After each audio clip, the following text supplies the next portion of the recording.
Hello, students of Johnson University's Fundamentals of Christian Theology / CMMN 5160. I'm, as always, your lecturer, Dr. David Russell Mosley.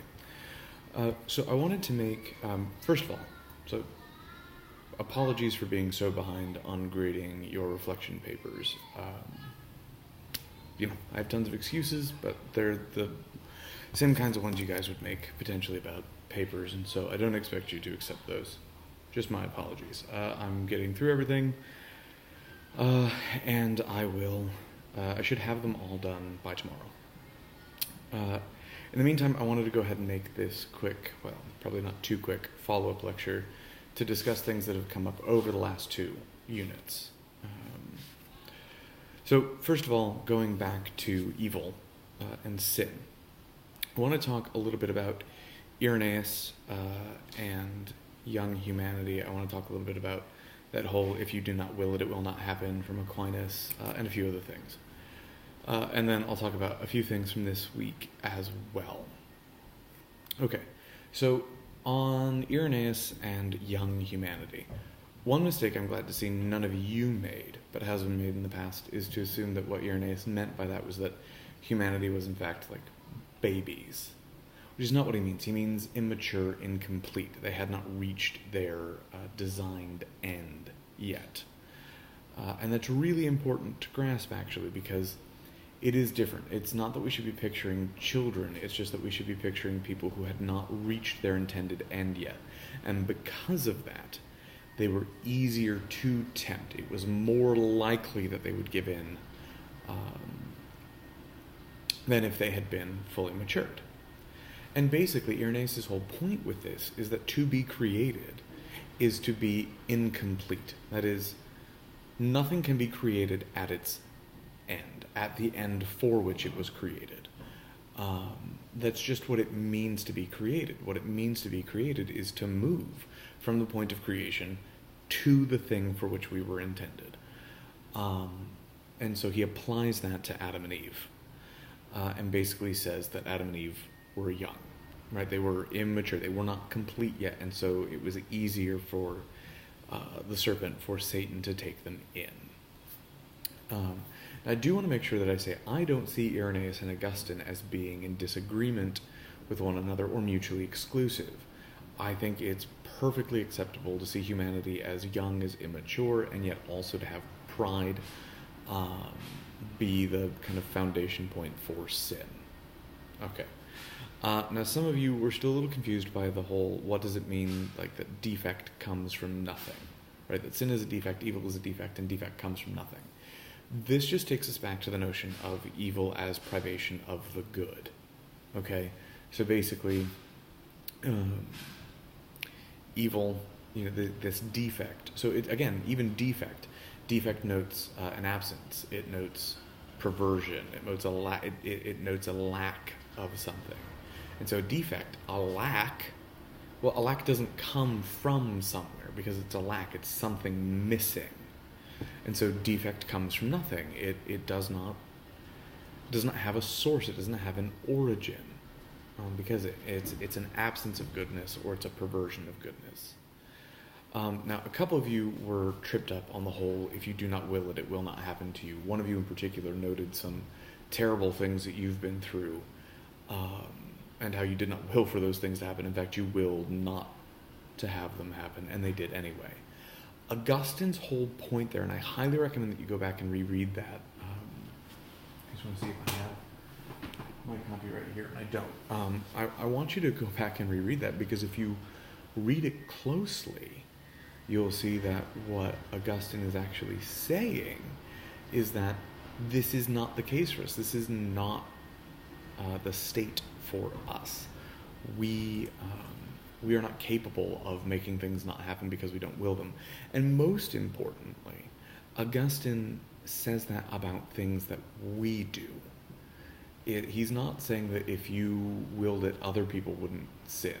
He means very specifically that if you willed not to sin, you should be able not to sin. And yet you sin anyway.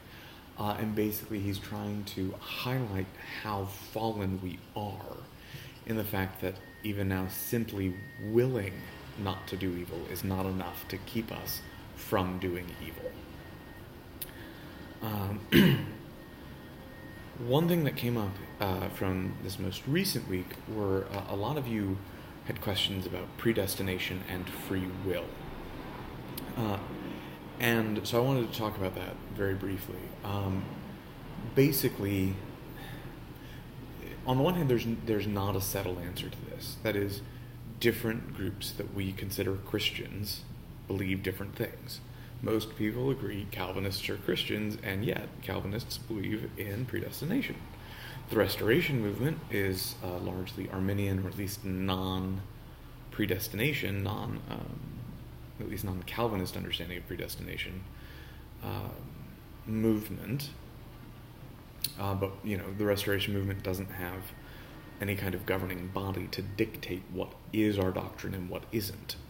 So, there are a couple of there are problems there.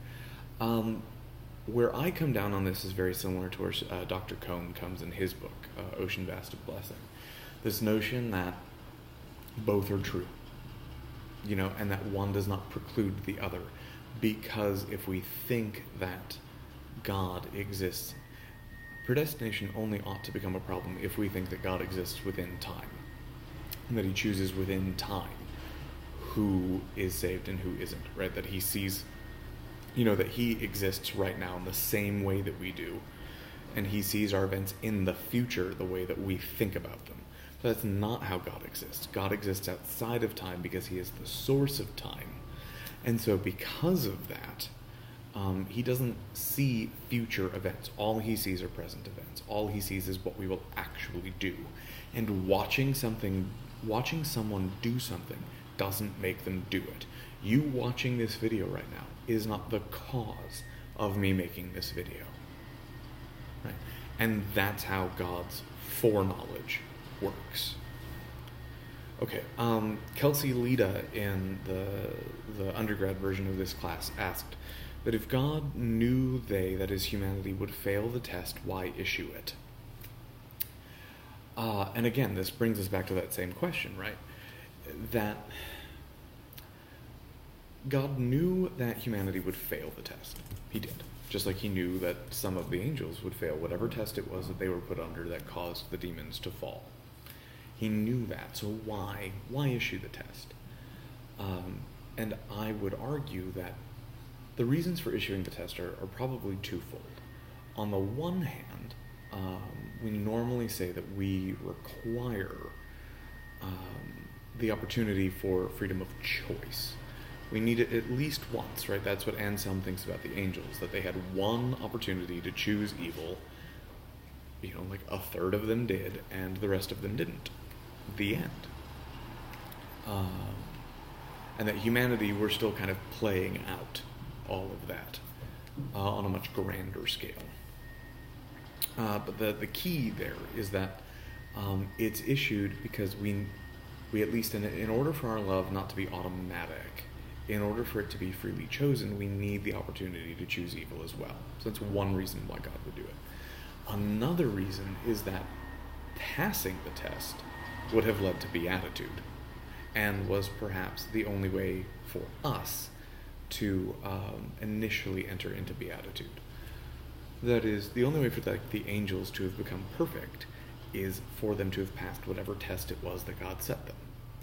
Some of them failed. The rest of them didn't. Similarly with us, had we passed the test, we could have perhaps entered into beatitude in a different way. Perhaps still involving the incarnation, maybe not, but we could have entered into it in a different way. Okay, last two things.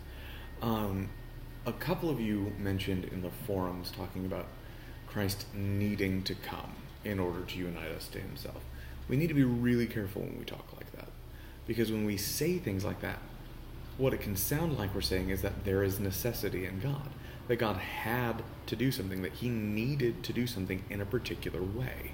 But again, this is not something that we normally teach in small o Orthodox Christianity. Rather, we say that any necessity that exists is entirely on our side. Anything God does is a gift of grace, but it's never out of necessity. which means God didn't need necessarily to become incarnate in order to save us. He could have done it other ways. He didn't need to. We needed him to do something. And the most fitting way, as we've read, was through the incarnation. But God didn't need to do it that way because there is no necessity in God. Okay, and the last thing is on the subject of kenosis, this self-emptying. This it comes from Philippians 2, where it talks about the Son emptied himself and became the form of a man, right? I want us to be careful when reading that passage, because we can come to think that, there must be aspects of God that are not necessary for God to be God. That is, that there are attributes that God can leave behind, and so still be considered God, but not have all of those attributes. But here's the thing. If there's anything that God can leave behind, there's anything that he can give up, then that means that God is divisible into parts. And we can talk about the non-essential divine parts and the essential divine parts. And if God is divisible, he isn't simple. And if he isn't simple, then we have to ask, is he in fact God? Okay? So that's going on. If you have more questions about that, feel free to post them in the forums. It's something that we go into more in my Trinity class. So if you take my Trinity class, we'll spend more time talking about divine simplicity. I just wanted to go ahead and mention that here. I know there are a lot of questions about deification still, but we are going to spend not quite a whole week, but basically a whole week on those. So I don't want to preempt that discussion too much yet. So if you have questions, feel free to keep posting them. I'll try to answer them as I can, but know that we will get to that subject more in depth. All right, thank you, everyone. God bless. I look forward to seeing your posts this week on the church, the Holy Spirit, and the sacraments. Bye, everybody.